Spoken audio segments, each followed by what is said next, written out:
بسم الله الرحمن الرحيم. الحمد لله والصلاة والسلام على سيدنا رسول الله وبعد. رحمته صلى الله عليه وسلم بالحيوان.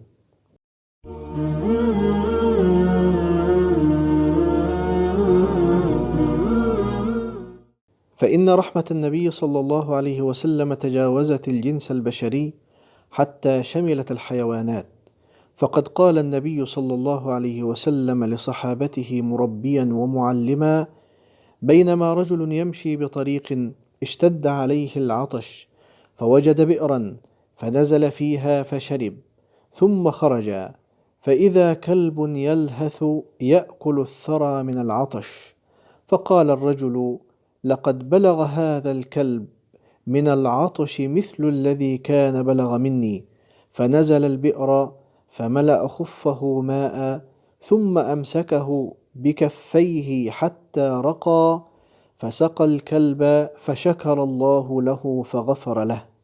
قال الصحابة: يا رسول الله، أو إن لنا في هذه البهائم لأجرا؟ فقال صلى الله عليه وسلم: في كل كبد رطبة أجر.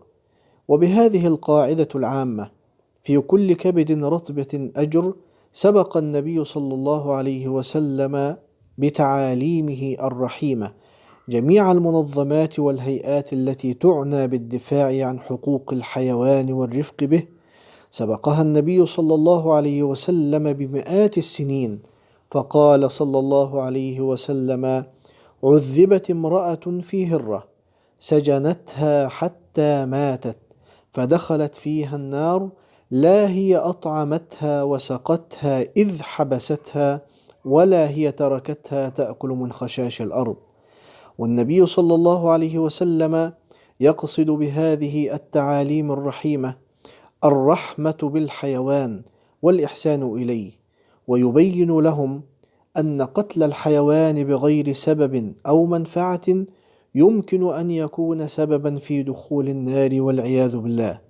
ولقد حذر النبي صلى الله عليه وسلم من قتل الحيوان بلا هدف، فقال صلى الله عليه وسلم: ما من إنسان يقتل عصفورا فما فوقها بغير حقها إلا سأله الله عنها يوم القيامة.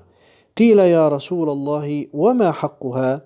قال: حقها أن يذبحها فيأكلها، ولا يقطع رأسها فيرمي بها.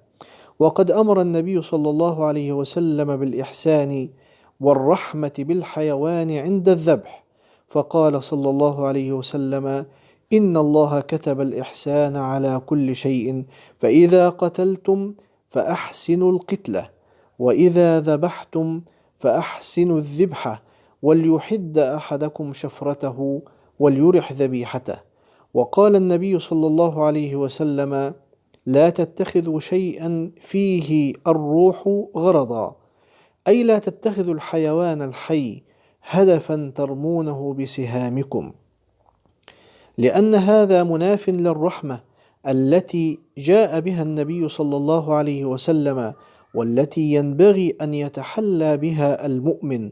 فالنبي صلى الله عليه وسلم كان يرفع الظلم عن الحيوان، حتى إنه صلى الله عليه وسلم دخل ذات يوم بستانا لرجل من الأنصار، وإذا في البستان جمل، فلما رأى الجمل النبي صلى الله عليه وسلم حن وذرفت عيناه، فأتى إليه الرحمة المهداة الرؤوف الرحيم، فمسح على رأسه فسكن الجمل، ثم قال: من رب هذا الجمل؟ أي من صاحب هذا الجمل؟